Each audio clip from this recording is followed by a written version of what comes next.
नमस्कार, मैं गालिब सिद्दीकी। आप देख रहे हैं AVN news channel. AVN news channel के खास कार्यक्रम रूबरू में आपका तहे दिल से स्वागत है। वो कहते हैं ना कि दुश्मन लाख बुरा चाहे तो क्या होता है, वही होता है जो मंजूर खुदा होता है। आज हमारे स्टूडियो में एक ऐसे शख्सियत, युवा नेता, जमीन से जुड़े हुए नेता सचिदानंद पांडे आए हैं, जो जिनकी कार्यशैली के बारे में जितनी भी चर्चा की जाए कम है। शुरू से विभिन्न पार्टियों में अपनी सेवा दे चुके हैं और ख़ास तौर से गरीबों और लाचारों व बेबसों की समस्याओं से जुड़ी बातों को सामने लाते हैं और उसे पूरा करने का भरसक प्रयास करते हैं। बहुत बहुत स्वागत है आपका सचिदानंद जी हमारे स्टूडियो में। तो चुनावी सफ़र में आप चुनाव में भी खड़े हो चुके हैं, तो विभिन्न सेवाएं देने के बाद कैसा रहा चुनावी सफ़र? क्या आपको महसूस हुआ कि हमने जितनी सेवाएं दी हैं तो जनता से आपको क्या उसका मिला? हम तो चुनाव लड़ने का शौक़ इसलिए रखते हैं जी कि हमेशा हम प्रयास करते हैं कि जो हजारीबाग का समस्या है जी उसको हम जो पब्लिकली समस्या है उसको पब्लिक को हम फ़ायदा पहुँचाएँ। तो अभी तक हम आप देखे होंगे कि बहुत लोग आए। जिला परिषद भी बनता है, नगर परिषद भी होता है, विधायक भी बनते हैं, सांसद भी बनते हैं, लेकिन जो आम जनता का काम है उसके बाद रुका हुआ नज़र आता है। आम जनता का काम नहीं है। मैंने अमूमन ये देखा जाता है कि हमारी सेवा जो है वो लोगों तक पहुंची और उसका लोगों ने लाभ उठाया, तो उसका खामियाजा जो है, उसका जो बेनिफिट अगर बोला जाए तो कितना मिला और कितना सराहा गया? नहीं, हम चुनाव जब लड़ रहे थे तो हम नॉमिनेशन के लिए निकले, तो आपको मैं विश्वास दिलाता हूं कि मात्र अपने इर्द गिर्द वाले लड़के लोग को हम बोले थे कि आप आइएगा, हम नॉमिनेशन करने जा रहे हैं। और अब भैया भरोसा कीजिए कि जब हम घर से निकले तो हम मुश्किल से 100 लोगों को बोलेंगे और कम से कम 4000 लोग मेरे पीछे नॉमिनेशन तक गए। तो उसी समय लगा कि नहीं, जनता मुझे चाह रही है और हम काम करते हैं उसका जनता ये है। लेकिन चूँकि बहुत लोग हमारे आगे पीछे लग गए उस भीड़ को देख करके और मेरे नॉमिनेशन को रद्द करवाया। तो रद्द करवाने के बाद हम चुनाव लड़ नहीं पाए, लेकिन अगला तैयारी मेरा फिर है। तो हम कहना चाहें कि विभिन्न पार्टियों में आपने सेवाएं दी है, तो क्या क्या वजह रही हर जगह और किस तरह से दुश्मनों का सामना किया? दुश्मन अगर कहा जाए इस बात को लेकर, तो किस तरह विरोधियों का सामना किया आपने और क्या वजह रही कि बराबर हमेशा से आपके विरोधी जो है आपके पीछे पीछे लगे रहते हैं? मेरा कोई विरोधी नहीं है और हम जिस भी दल में रहे तो दल से ही अपेक्षा रहा कि अगर हम काम करते हैं, जिलाध्यक्ष के पद पर रहे, कई पार्टी में प्रदेश के सचिव के पद पर रहे, तो एक आशा रहता है कि जिस जिला में, जिस समाज में हम काम करते हैं वहाँ से हम चुनाव भी लड़ें।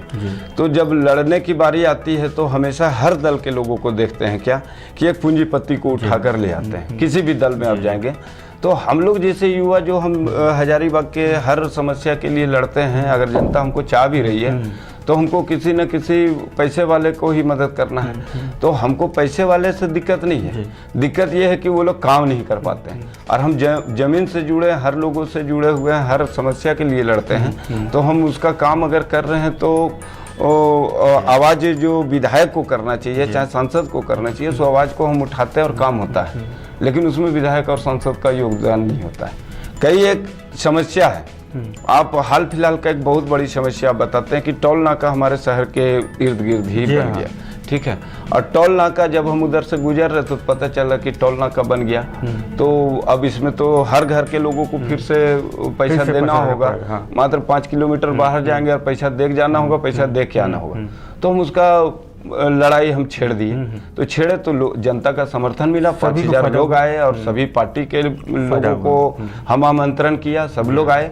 तो आज घर घर में जो भी लोग जाने वाले 80 या 90 रुपया जाने में लगता है, 90 रुपया आने में, तो कम से कम 180 रुपया 4 व्हीलर बेनिफिट मिला। तो हम इस लड़ाई को लड़ते हैं। तो मेरा दुश्मन कोई है नहीं, पर्टिकुलर पार्टी जो है। बराबर देखा जाता है कि संघर्ष की लड़ाई लड़ने में या अच्छा काम करने में जो कुछ भी विरोध करता है तो विरोधी ही कहलाता है। हाँ, दुश्मन ना कहें लेकिन विरोधी कहलाता है। तो पार्टी को टिकट वैसे ही लोगों को देना चाहिए जो लड़ता है, जो जनता के बीच रहता है, आप लाख दे देते हैं, जनता को मजबूरी हो जाता है कि फिर हम उसी आदमी को वोट दें। आप किसी दल में देख लीजिए, कोई कार्यकर्ता को कहीं टिकट नहीं मिला, चाहे आप भाजपा में चले जाइए या आप कांग्रेस में चले जाइए या जिस दल में भी, जेवीएम में भी था, उसमें भी कार्यकर्ता को टिकट नहीं दिया गया। अचानक कोई कहीं से कुछ पैसा उसा दिए तो ऊपर से नेतृत्व दे दिया, और जो सालों भर काम किया लास्ट में ये हो। तो हम कहते हैं, एक दौर में आप कांग्रेस में भी रह के बड़ी सेवा दी है उसमें, और बहुत सारे कामों को अंजाम दिया है। तो कांग्रेस का टिकट मिलने की जब बारी आई तो इलेक्शन के टाइम क्या मसला आया जो आपको टिकट ना देकर एक बड़ी हस्ती को टिकट दिया गया, और उसके बाद आपने निर्दलीय चुनाव लड़ा? एक्चुअली कांग्रेस में डॉक्टर अजय थे प्रदेश अध्यक्ष, और एक मंत्री थे मध्य प्रदेश के। तो वो लोग बोले कि ज्वाइन करो, बाकी मैं इस बार कार्यकर्ता ही चुनाव लड़ेगा और तुम काम करो। तो उस समय कांग्रेस की स्थिति बहुत दयनीय स्थिति थी हजारीबाग में, लेकिन हम फिर भी युवाओं के साथ हम ज्वाइन भी किया, और कई घरों में झंडा लहराया, कई मुद्दा को लिया। रेल, लंबी दूरी का रेल कैसे आवे, उसका भी हम कांग्रेस की तरफ से, तो बार बार आरपीएन सिंह और सबसे मिलना जुलना शीर्ष नेतृत्व से होना शुरू हो गया। भरे सभा रांची में भी बोला गया कि हजारीबाग से सच्चिदानंद पांडे चुनाव लड़ेगा, ठीक है। फिर कई लोगों का हमारे साथ नाम आया कि ये भी चुनाव लड़ेंगे, ये भी। तो उससे हमको कोई प्रॉब्लम इसलिए नहीं था कि वो कांग्रेसी ही थे, लेकिन लास्ट में ऐसे लोगों को लाया गया जिसको ना कांग्रेस के लोग जानते थे, ना कांग्रेस में वो थे, ना किसी तरह से। फिर वैसे लोग अगर आके चुनाव लड़ते हैं तो फिर हम उस दल में रह के हम क्यों सेवा दें? तो आप फिर हम जिसको कोई राजनीति से कोई नाता नहीं है, जिसका राजनीतिक कोई गतिविधि नहीं है, सामाजिक गतिविधि नहीं है, उस आदमी को दे दिया तो हम मदद नहीं कर पाएंगे। दूसरा चीज, आने वाले समय में हम जो लड़ाई लड़ रहे हैं, यूथ क्या करेगा? कल जो नया लड़का जिसको लड़के समाज को अच्छा बनाना है, तो फिर चुपचाप न हो जाएगा। तो हम एक मैंने दम दे रहे हैं युवाओं में कि आप लड़िएगा तो आने वाला समय ठीक है। स्टेज मिलने में समय लगता है, हमको भी मिलने में 20-22 साल अभी तक हो गया, नहीं मिल पाया है, लेकिन लड़ेंगे तो आज न कल मिलेगा, और उसी आशा उम्मीद के साथ हम आज चल रहे हैं। पांडे जी, एक बात और हम कहना चाहेंगे कि आप संघर्ष की लड़ाई लड़ते हैं और जनता की सेवा करते हैं, तो विभिन्न समस्याओं से लोगों की अवगत होते हैं और उसका निदान निकालते हैं। यहाँ पर रेलवे जब आया तो लोगों की बहुत आशाएं थी कि हमारी इस तरह से मदद मिलेगी, मतलब इस तरह से हमारा जो है वो काम आसान होगा। हम जहाँ कोडरमा जाते थे, रामगढ़ जाते थे, या फिर विभिन्न स्टेशन जाते थे दूर दराज में, आज हमारे अपने शहर में रेलवे स्टेशन हो गया। तो उनकी जो आशाएं थी, उनका जो सोच था, वो कहाँ तक पूरा हुआ, ये हम सब देख रहे हैं। तो इस ओर आप क्या संघर्ष कर रहे हैं? यहाँ तो सिर्फ कोयला ही जा रहा है, ऐसा देखा जा रहा है कि हजारीबाग से सिर्फ कोयले के लिए ही रेलवे बना था।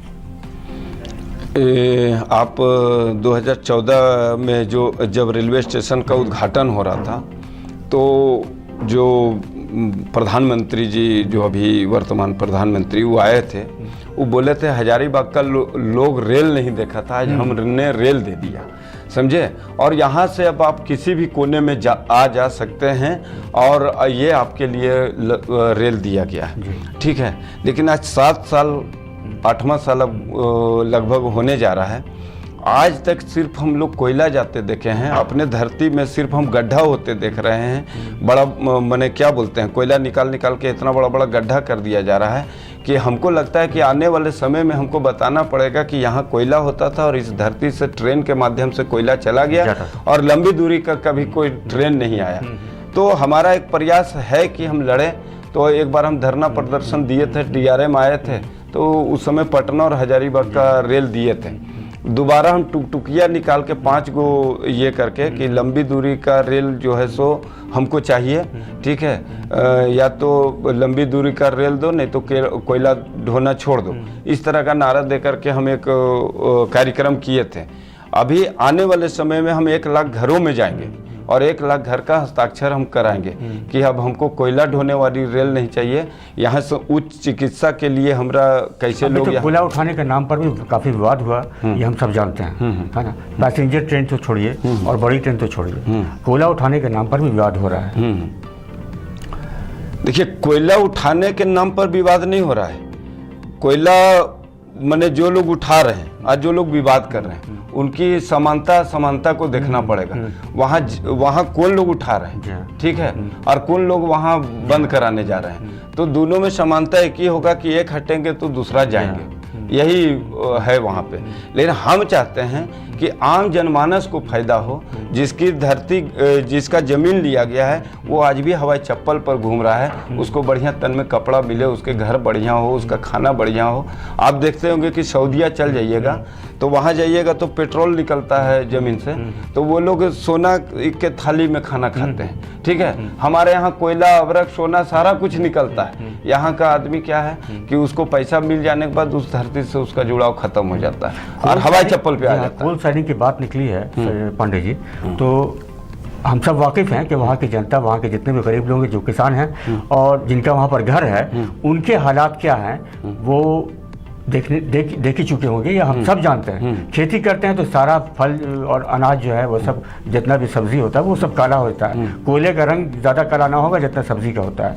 प्लस के वहाँ रहने वाले के लिए स्वास्थ्य का जो समस्या है सारा काला काला हो जाता है। तो उस पर जो है आप आवाज़ उठाते क्यों नहीं है? देखिए, हम लगातार प्रयास है, हो सकता है कि आपके नज़र में उस संज्ञान में नहीं आया होगा, हम हमेशा उठाते हैं। सबसे बड़ी बात है कि अगर लंबी दूरी का रेल आएगा तो सोच लीजिए टेम्पू से लेकर के कई एक रोजगार जुड़ेगा, तो लंबी दूरी का रेल पहले आना जरूरी है हमारे धरती से।